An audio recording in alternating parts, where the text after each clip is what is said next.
Olá, tudo bem? Está no ar o Universiência, o primeiro programa brasileiro de TV e internet, resultado de uma parceria entre TVs e instituições públicas de ensino superior nordestinas. Aqui conhecemos a ciência que é produzida no Nordeste brasileiro. Confira aí algumas das pesquisas de hoje. Estudo da Universidade Estadual do Piauí pode ajudar no tratamento de doenças vasculares. Uma pesquisa da Universidade Federal de Sergipe investiga a relação entre tonturas e zumbidos com a pandemia. E ainda, você vai saber o que é e quais os benefícios da biorremediação.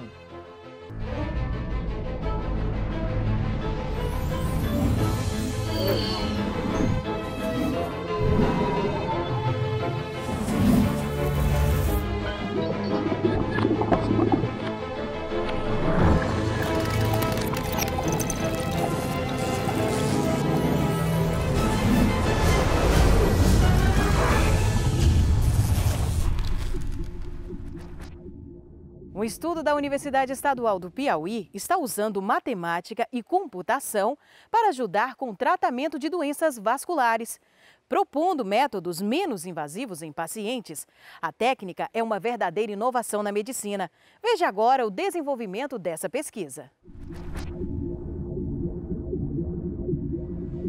O principal objetivo da pesquisa é, através desse processo de recuperação de imagens de ressonância magnética ou angiografia, trazer para ambientes reais em que nós podemos manipular de forma computacional e matemática. O que seria essa manipulação? Então imagina que nós temos um sistema vascular com algum tipo de deformidade. Então, suponhamos que o médico detecte numa ressonância que tem um problema. E esse problema pode estar afetando a velocidade sanguínea, a pressão, e isso tudo são em combinação, são indicativos de diversos problemas, dentre eles, claro, em determinadas regiões, pode gerar problemas de acidente vascular cerebral. Então, o que pode ser feito? Recuperar essas imagens, trazer para o ambiente computacional, consertar essas imagens e verificar se, após esse conserto, essa manipulação, se nós conseguimos ver o sangue evoluir como ele deve escoar de fato. Uma vez que é coletado esse conjunto de imagens, nós conseguimos trazer para um ambiente computacional, nós conseguimos simular como o sangue escoa. Existem parâmetros que medem isso, tipo ecografia Doppler, avalia pontualmente a velocidade do sangue, a pressão e tudo mais. Então, dá para gerar programas computacionais que simulem como o sangue está escoando e para ver, por exemplo, se realmente é tão próximo de uma ecografia. Claro, ajustando parâmetros ideais, nós conseguimos uma aproximação muito boa de situações reais. Ou seja, nós conseguimos, em ambientes simulados, aproximar de avaliações no ser humano vivo. A gente, através das imagens de ressonância magnética ou angiografia, a gente usa o software que, no caso da aorta, foi o Slice 3D. E aí, por meio dele, a gente seleciona a parte da imagem médica que tem relevância para a geração de malha em questão, no caso do exemplo, a aorta. E a partir dessa seleção, a gente faz uma segmentação, onde a gente tira a aorta a visualização 3D da aorta da imagem. No caso, ela se encontra, na casa da aorta inferior, entre os rins e toda a questão do corpo humano que aparece na imagem. Vai ser retirada somente a aorta e com ela vai ser feita a criação da malha. As malhas são modelos 3D que nós obtemos através das imagens.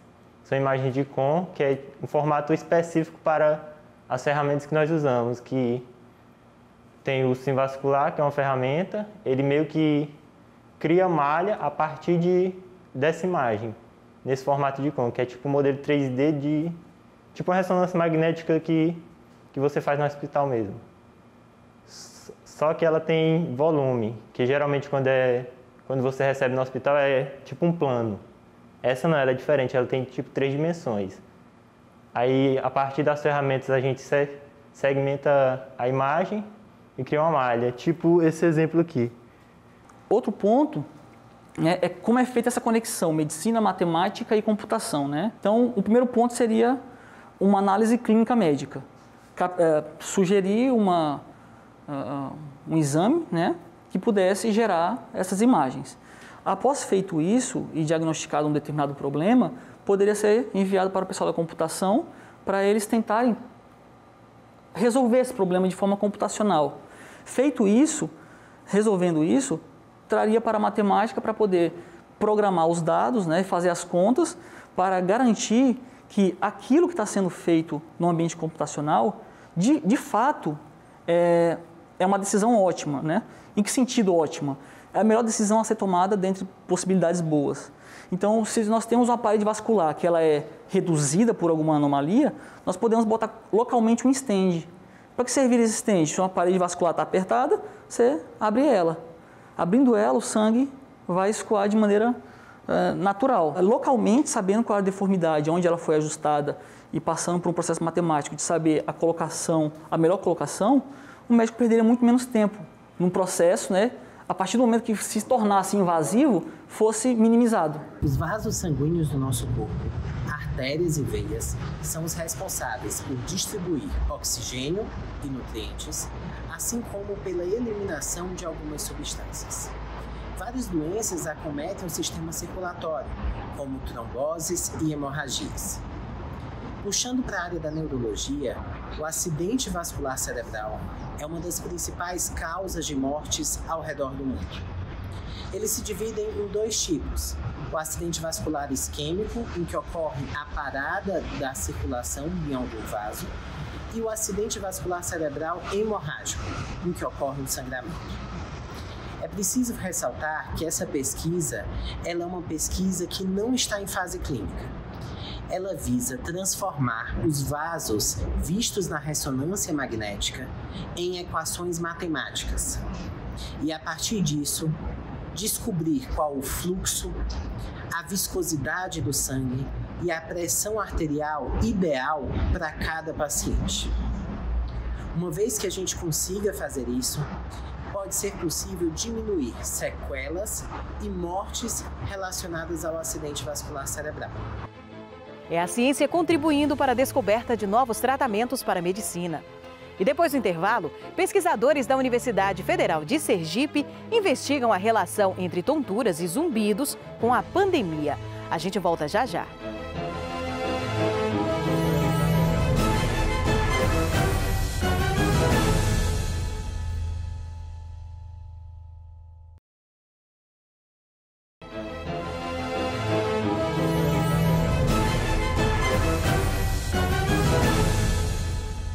A Covid-19 mostrou a importância da ciência na vida das pessoas. Além da vacina e do tratamento eficiente, pesquisas buscam respostas para os efeitos da pandemia. Uma pesquisa realizada na Universidade Federal de Sergipe investiga se há uma maior incidência de tonturas e zumbidos com a pandemia. O início da pandemia foi muito difícil, né? Porque, veja bem, o negócio ficou muito assim, acelerado e preocupante, né? E a gente com medo, né? Ainda mais a gente na nossa idade, né? Que tinha uma vida assim, mais sociável, né? De sair, se divertir. E aí foi cortado, né? Então, veja bem, aí foi quando eu entrei com um processo de tontura, entendeu? Não sei se foi por causa do medo, né? Aí veio aquela tontura, eu não parava em pé, entendeu? Então, comecei a observar o comportamento dela e vi que as questões emocionais estavam desencadeando a tontura no primeiro momento. Num segundo momento, para poder ocupar, ela começou a fazer máscara para vender e aí ela teve tontura de novo. Eu falei, de novo, será que é questão emocional? E aí eu logo comecei a alinhar com a questão mesmo de problema de coluna, né, de sentar adequadamente na máquina de costura. E aí ela desenvolveu também uma dor lombar muito forte. E aí eu procurei até um fisioterapeuta para poder ajudar e foram também diminuindo essas crises de tontura. E aí em conversa com os alunos, o que vocês têm visto dentro de casa, as queixas, e os alunos sempre comentaram comigo, eu tenho alguém na família que está sentindo tontura, que sentiu zumbido, ou durante o próprio isolamento social, ou até mesmo depois de ter contraído a Covid.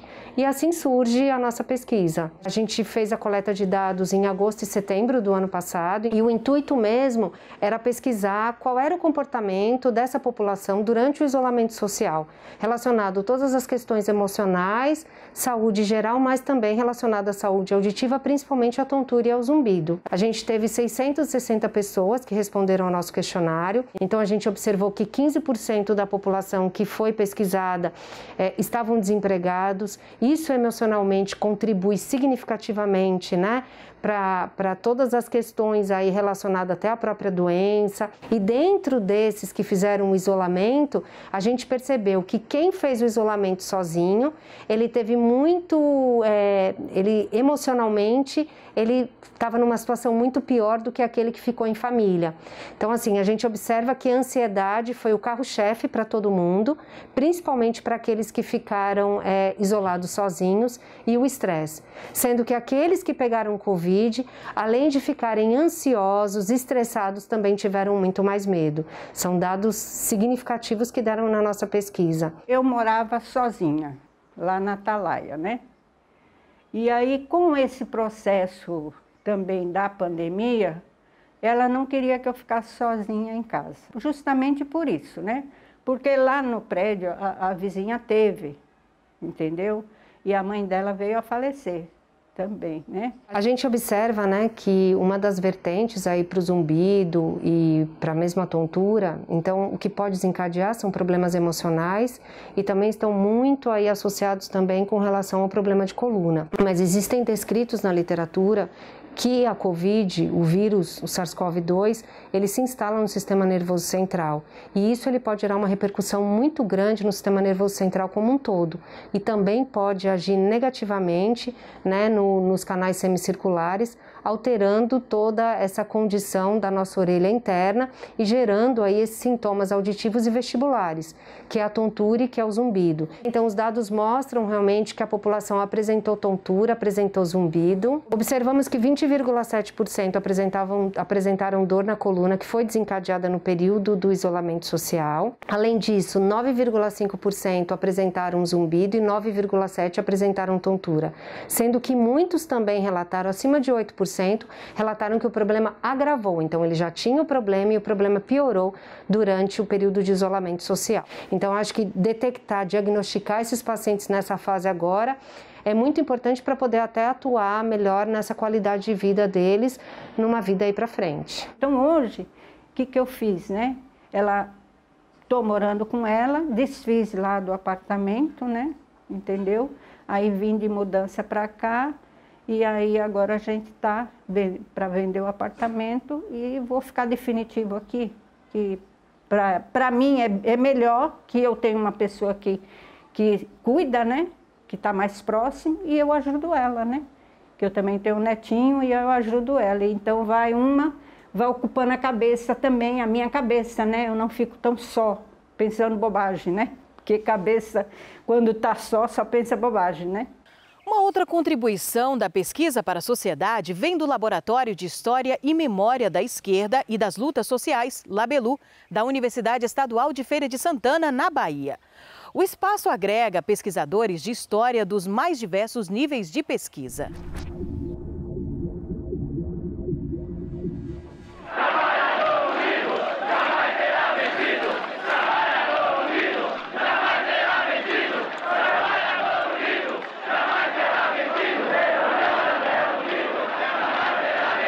O Labelu surgiu em 2005, né, a partir da iniciativa de alguns estudantes do curso de História, juntamente com o professor Rogério de Fátima, infelizmente falecido, e o professor Aurelino Coelho.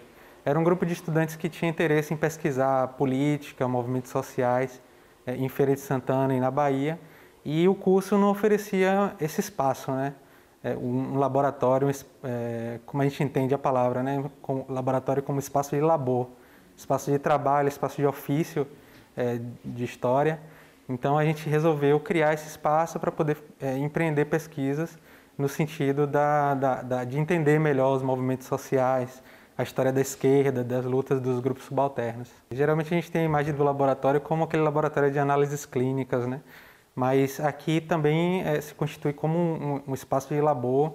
A gente trabalha com documentos históricos, seja ele físico ou digitalizado, né? E com bibliografias, com trabalhos com textos historiográficos, textos teóricos, e aí a gente constitui o material de pesquisa dos historiadores. A gente faz pesquisa de campo, né? A gente vai a arquivos, arquivos públicos, arquivos privados também, e algumas pessoas nos procuram para poder doar documentações, né? São documentações pessoais e documentações públicas também, que a gente constitui esse material em que o historiador vai se debruçar para pesquisar a história, né? A gente tem materiais das organizações, né? Não são materiais fáceis de conseguir, porque muitos desses materiais foram apreendidos pela ditadura militar naquele ambiente, né, político intenso, né? Mas alguns materiais foram preservados, né? Um deles está aqui no laboratório, que é o da Organização de Esquerda Política Operária, né? Que a gente conseguiu através de uma doação, e a gente hoje tem a guarda desse material. Então, são materiais difíceis de se conseguir, mas também a gente pode encontrar vestígios, né, da história e da resistência dos trabalhadores em jornais, nos arquivos públicos, né? Então, é um trabalho de busca mesmo, de averiguação, catalogação desses materiais, onde é que eles estão, né, nos partidos políticos, e aí a gente vai juntando toda essa coxa de retalhos, né?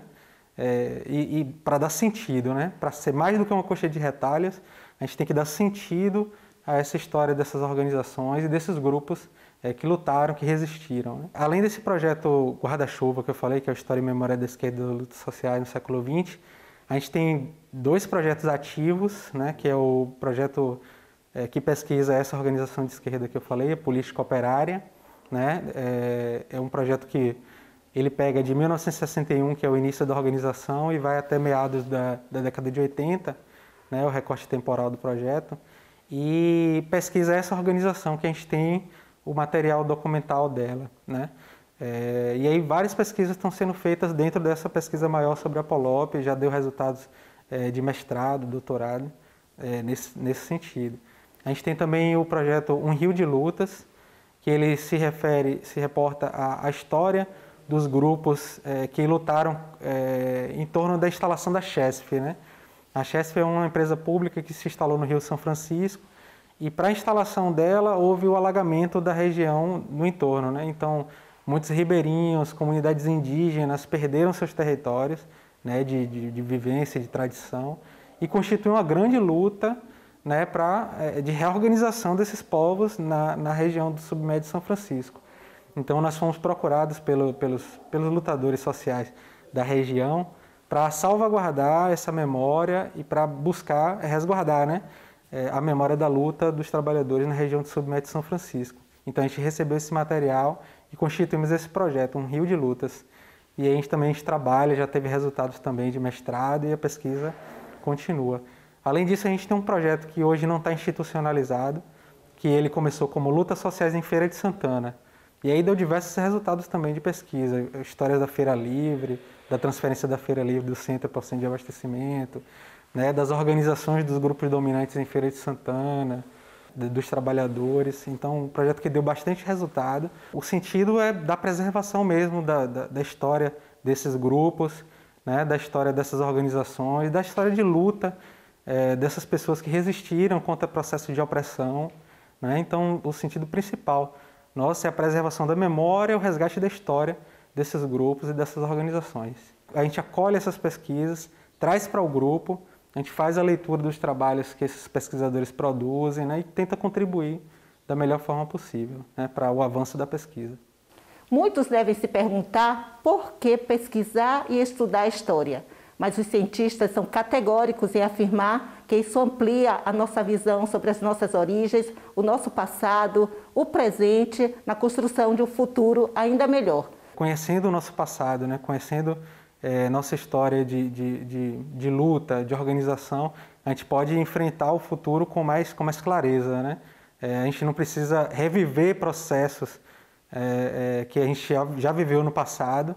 A gente, com essa experiência acumulada, a gente pode se organizar melhor e visitar e chegar ao futuro de uma forma mais consciente, mais organizada, né? O passado se presta a isso também, né? Conduzir melhor a nossa vida no futuro, conhecendo nossa história, nossa trajetória, nosso passado.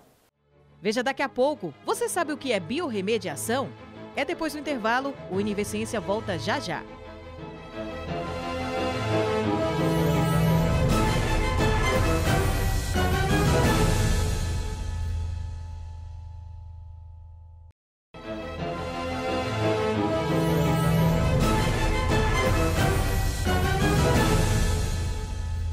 Uma solução simples, eficaz e de baixo custo para despoluir as praias nordestinas contaminadas pelo derramamento de óleo em 2019. Trata-se da biorremediação, um projeto encabeçado pela Universidade Federal do Rio Grande do Norte e desenvolvido em parceria com outras universidades públicas.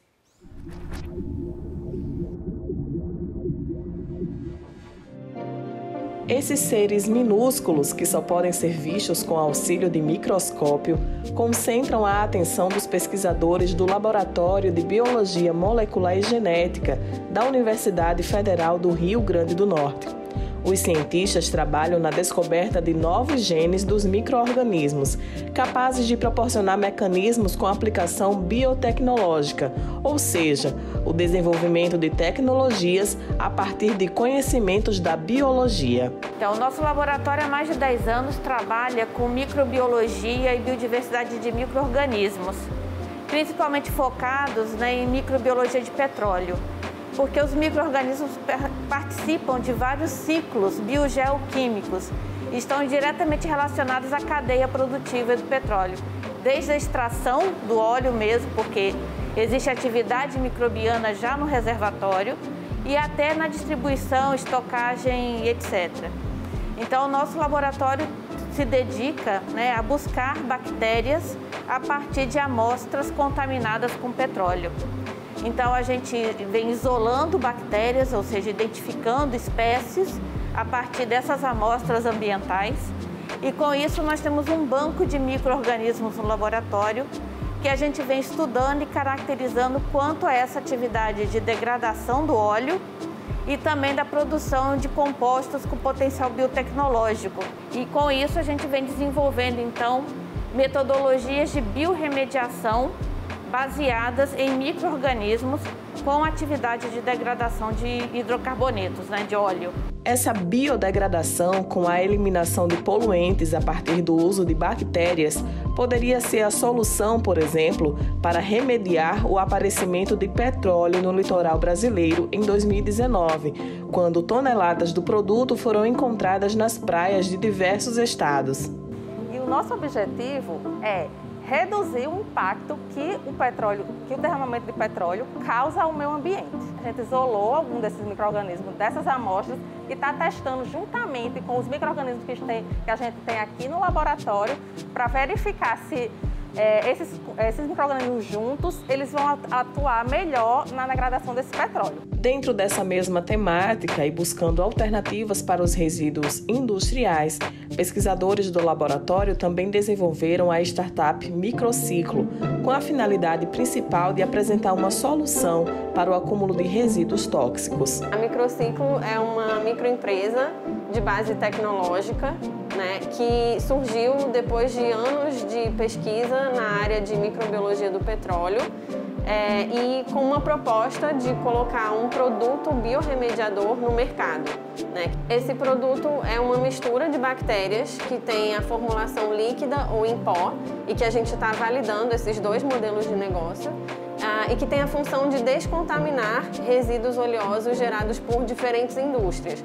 Indústria metalúrgica, petroquímica, siderúrgica, todos esses setores geram grandes volumes de resíduo oleoso que é tóxico, cancerígeno, agride ao meio ambiente e que hoje tem métodos de tratamento que não são ecologicamente amigáveis. Então, a nossa proposta é que essa mistura biorremediadora faça uma descontaminação do resíduo em um período necessário, né, que a empresa demande, essa demanda vem da empresa, na verdade, o período de tratamento, e que a água descontaminada possa ser reutilizada em processos industriais. Então, as perspectivas futuras é a gente obter biorremediadores, né, comerciais.